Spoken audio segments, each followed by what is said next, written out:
Donc cette présentation, on l'a appelée premier résultat.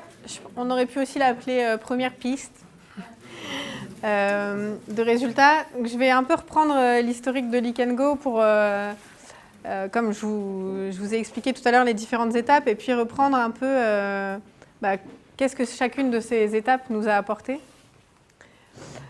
Donc, juste un bref rappel, puisqu'on vient d'en parler. La première phase de test en région lyonnaise avec plutôt uniquement la reconnaissance des morphotypes. Donc, c'est une méthode qui s'appelle FOMOFA pour forte, moyenne, faible.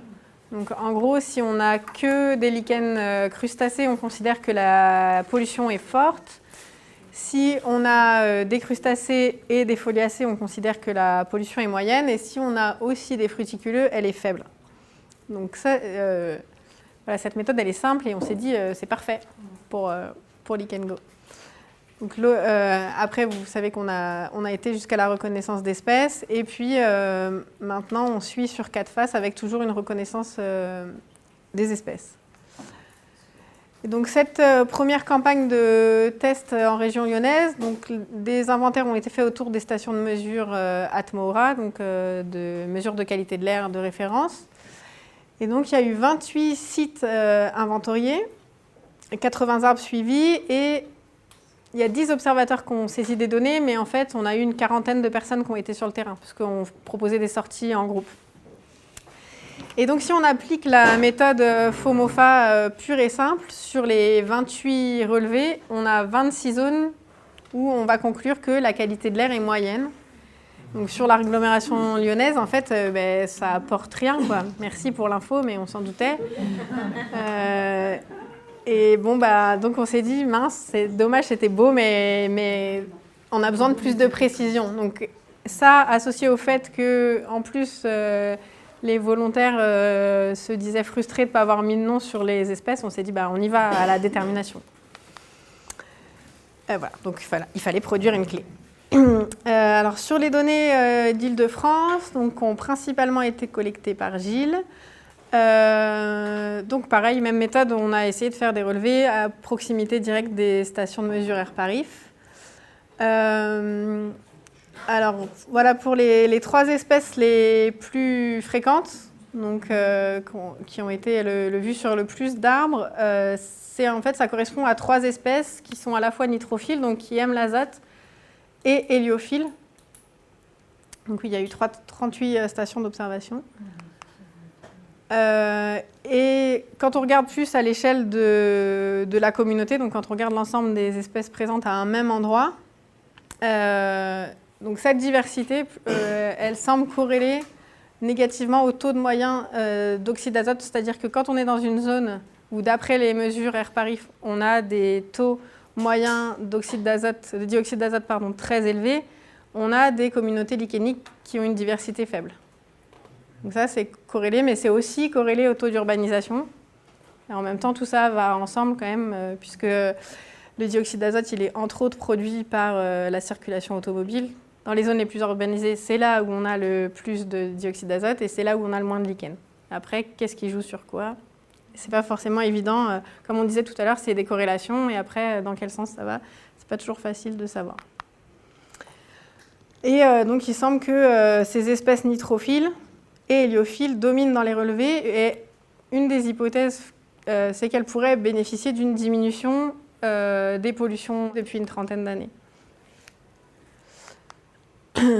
Donc, maintenant, je vais passer aux données qui ont été saisies depuis 2009. Alors, ça, j'ai dû faire l'extraction lundi dernier. Depuis, il y a eu des saisies. Je n'ai pas tout recommencé. En fait, c'est quelque chose de classique dans les sciences participatives, c'est que les données, elles sont saisies là, quand il ne fait pas beau, quand il pleut et qu'on ne sait pas quoi faire, et on saisit ces données qu'on a collectées l'été. Donc, voilà, je sais qu'il y a des gens qui ont fait des observations cet été et j'attends que les données rentrent. Donc pour l'instant, ça fait pas beaucoup, mais ce qui est intéressant, c'est qu'on a un joli gradient nord-sud, donc si ça continue à s'étoffer, on pourra faire des choses intéressantes de ce point de vue-là. Donc voilà, pour l'instant, il y a eu 21 arbres observés, lundi dernier, 21 arbres saisis, de 11 espèces d'arbres différentes et 32 espèces de lichens observées, donc ce qui est quand même pas mal. en termes de diversité. Donc les trois les plus abondantes, ce n'est pas des surprises. Donc Xanthoria paratina et Fissia qui étaient aussi les plus abondantes, parmi les trois les plus abondantes dans les données franciliennes. Donc ils sont nitrophiles, héliophiles. Et donc si on regarde toutes les espèces présentes, on retrouve exactement comme dans les données franciliennes et en fait comme n'importe quelle donnée en écologie, cette espèce de trend, c'est-à-dire qu'on a quelques espèces très abondantes et que la majorité des espèces, elles sont peu fréquentes. Donc là, en jaune, c'est les espèces qui sont nitrophiles. C'est ça. Jaune, c'est nitrophile et bleu, elles ne le sont pas. Donc voilà, on a celles qui sont nitrophiles, elles ont quand même plutôt tendance à être dans les plus abondantes. Et justement, il y a quand même deux points sans doute à creuser avec ces deux espèces-là. Donc Phaeophysia orbicularis, que vous avez dû voir ce matin, et Hyperphysial glutinata aussi, ou au moins déterminé en salle.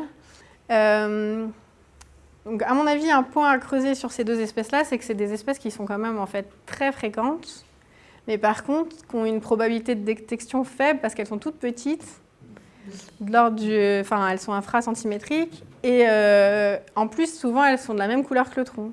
Donc en fait, il faut s'exercer un petit peu l'œil pour les voir, et sans doute que pour l'instant, on a quand même encore relativement peu de données. Leur faible abondance, c'est juste un artefact. Le fait que pour l'instant, tout le monde ne sait pas encore exercer l'œil à les repérer, mais vous verrez qu'une fois que vous les avez vus une fois, vous ne les raterez plus en fait. Après, vous les verrez.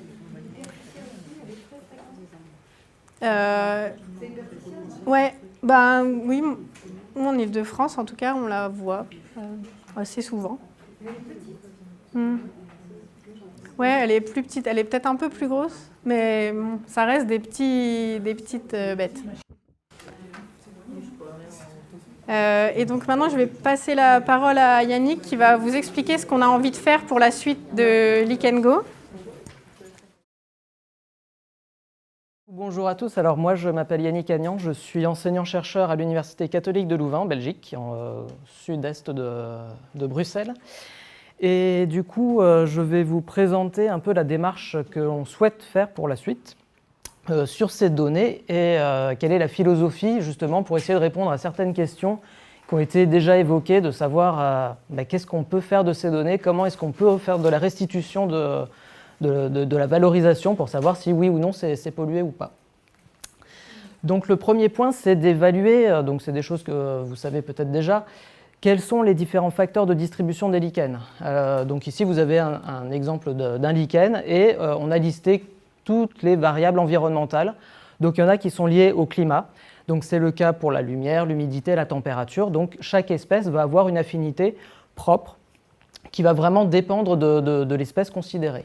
On a d'autres variables, c'est le cas de l'altitude. Donc là en l'occurrence sur Paris, on n'a pas forcément un très grand gradient, mais cette altitude peut avoir des influences directement sur la température ou sur d'autres variables environnementales. Et vous avez aussi l'ensemble des nutriments, donc c'est le cas notamment pour l'azote qui va être un facteur très important, ou encore le pH, alors ça peut être le pH de l'écorce qui va jouer, mais ça peut être aussi le pH des précipitations qui vont influencer la distribution des lichens. Alors bien sûr, je n'ai pas tout listé, on a aussi d'autres variables, on a parlé tout à l'heure de l'écorce, donc des paramètres à la fois chimiques mais aussi physiques donc, qui peuvent abriter ces lichens. Donc une fois qu'on connaît l'ensemble des variables environnementales autres que la pollution, on peut faire un focus justement sur ce gradient de pollution. Donc là, je vous ai représenté différents environnements avec un gradient d'urbanisation, donc c'est un gradient complètement fictif. Et auparavant, on se disait, voilà, si on a plus d'espèces qui sont des fruticuleux, on a a priori plus de chances de se retrouver dans des environnements qui sont moins contaminés. Et plus on va vers des espèces qui sont liées à des crustacés ou intermédiaires avec des foliacées, on va peut-être vers des environnements qui sont moins sensibles à la pollution et donc plus caractéristiques de ces environnements pollués. Le problème, c'est que ça fonctionne relativement mal parce que toutes les espèces n'ont pas vraiment les mêmes caractéristiques.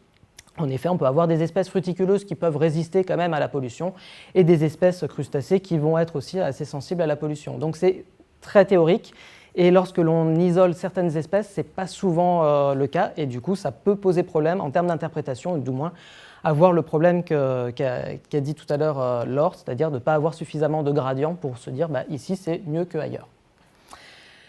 Donc la démarche que l'on propose, c'est d'abord de travailler sur des jeux de données qui sont complets et qui ont été collectés par des lichénologues. Donc on a deux grands jeux de données, il y a la vallée du Rhône et le Grand Est, qui sont des données qu'on a réussi à collecter et qui sont relativement complets. À partir de ces jeux de données, on a toutes les espèces qui ont été répertoriées. On peut évaluer vraiment l'influence des variables environnementales sur leur distribution. Essayer de voir finalement sur l'humidité, le pH, la lumière, est-ce qu'on va avoir une réponse qui est parfaite par rapport à l'écologie que l'on sait de ces lichens. Puisque pour chaque espèce, on a des tables qui existent, donc ça a été évoqué ce matin, pas ce matin, tout à l'heure, avec les Allemands, donc on a Wirth, ou Wirth, je ne sais pas comment ça se prononce, on a Nimis pour les Italiens, donc on a des tables de données qui sont relativement complètes et on a des indices qui aiment la lumière, qui n'aiment pas la lumière, qui aiment l'humidité, qui n'aiment pas l'humidité. Donc on a plusieurs notes et ça peut être utilisé comme indicateur pour justement essayer d'évaluer si ça fonctionne bien et si c'est le paramètre principal.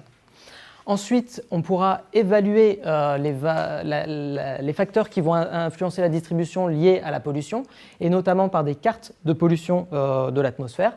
Et ceci pourra être réalisé notamment par les données qui sont collectées par les associations de surveillance de la qualité de l'air.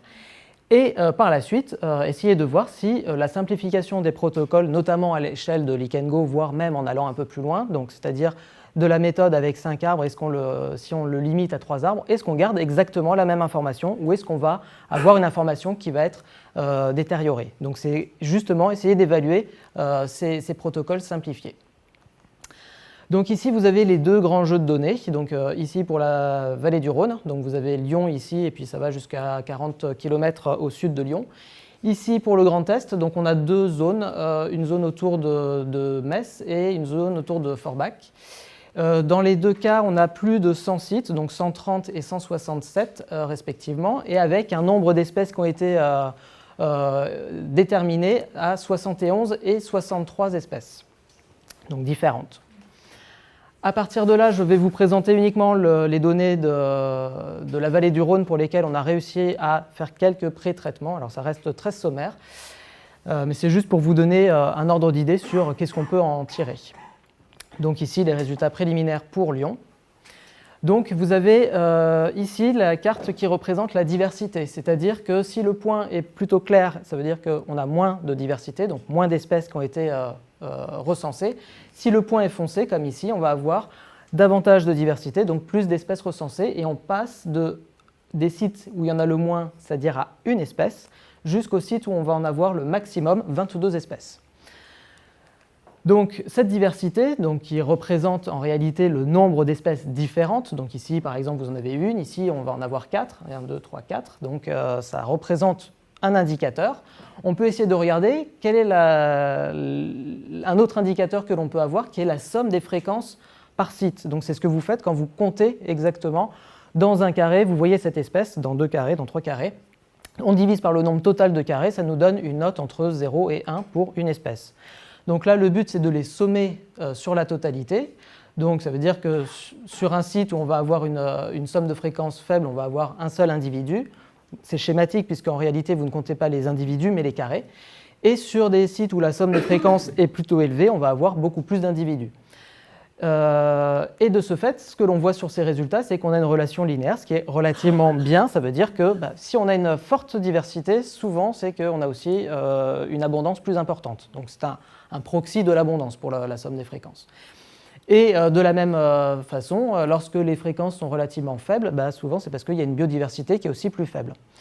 Donc ça, c'est très rassurant que dans des données écologiques, on arrive à retrouver ce que l'on retrouve dans la nature. Ici, vous avez les résultats qui concernent l'ensemble des espèces. Donc là, c'est en pourcentage 100%, c'est-à-dire on l'a retrouvé sur tous les sites. 0%, on l'a retrouvé nulle part. Donc ici, vous avez le top, je ne sais plus combien, j'ai dû prendre tous ceux qui étaient au-dessus de 10%. Et ce que l'on peut voir, c'est que dans le top 5, 6, on a Physia ascendens. Comme on l'a dit juste avant, Hyperphysia glutinata et Phaeophysia orbicularis.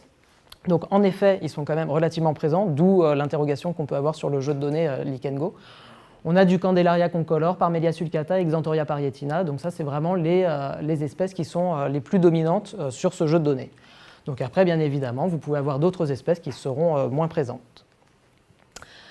Ensuite, ce que l'on peut faire, c'est que justement, en utilisant ces indicateurs de Wirth ou de Nimis, c'est de regarder la fréquence d'une espèce et de la pondérer par rapport à son aptitude à aimer plus ou moins un paramètre écologique. Donc ici, c'est pour la lumière. Je prends un exemple, ce site, on fait un zoom sur ce site, on regarde, j'ai 3 espèces. Si dans la littérature, on sait qu'une espèce va aimer la lumière, une espèce va aimer plutôt l'ombre, une espèce va être demi-ombre. Ce n'est pas les vraies espèces, hein, donc ne cherchez pas. J'ai fait totalement fictivement le choix des espèces. Donc à partir de là, on va attribuer une certaine note d'affinité pour chaque espèce. Ensuite, on va la pondérer par rapport à sa fréquence. C'est-à-dire qu'une espèce qui est souvent fréquente, on va lui attribuer beaucoup plus de poids. Donc c'est le cas, par exemple, si cette espèce-là est beaucoup plus présente, elle va avoir elle va montrer qu'il y a plus d'affinité à la lumière. Si une espèce qui aime finalement l'ombre mais qui est peu présente, eh bien on va lui attribuer un poids beaucoup plus faible. Donc si on fait la moyenne de tout ça, on obtient une note finale, donc c'est le point orange, et donc le point orange foncé qui représente j'aime la lumière. Et les points les plus clairs qui vont représenter je n'aime pas la lumière, je préfère être dans des environnements plus ombragés. Donc à partir de là, on peut observer comme ça la distribution des lichens. Donc ici, par exemple, on a tout un pool de sites qui vont présenter des points plus faibles, enfin plus faiblement colorés, donc qui sont plus liés à l'ombre. Alors on n'est pas allé plus loin sur le détail, sur savoir s'ils étaient plus dans des environnements forestiers, mais c'est des choses que l'on peut creuser maintenant. On peut faire ça pour plusieurs paramètres, et notamment pour un paramètre qui est la pollution, parce que Nimis, donc l'auteur italien, a également utilisé une valeur de poléotolérance, c'est-à-dire de tolérance à la pollution. Alors le problème, c'est que ces valeurs sont souvent sont censées être évolutives parce que la pollution, ça n'existe pas. Il y a des pollutions, il y a beaucoup de types de pollution, comme on l'a dit tout à l'heure, et c'était une des remarques de Laurence. En effet, au départ, on avait des pollutions qui étaient plutôt acides, ensuite on est passé sur des pollutions plus azotées. Aujourd'hui, ça change encore. En ville, on va avoir des polluants qui vont changer. En termes de métaux, on a aussi des pollutions qui changent. Dans les années 1900 et quelques, enfin au début du XXe siècle, on avait beaucoup plus de cadmium, de plomb et d'arsenic qui étaient liés à l'utilisation de la combustion du charbon fossile. Aujourd'hui, on en a beaucoup moins. Donc il y a toute cette pollution qui va évoluer. Donc en effet, les indices doivent aussi évoluer et doivent aussi changer. Mais à partir de là, on peut quand même utiliser ces indices pour essayer de faire de la cartographie. Et ce que l'on peut voir, donc plus l'indicateur va être rouge foncé, plus on sera sur de la tolérance à la pollution. Donc on peut supposer qu'on peut avoir de la pollution qui sera présente.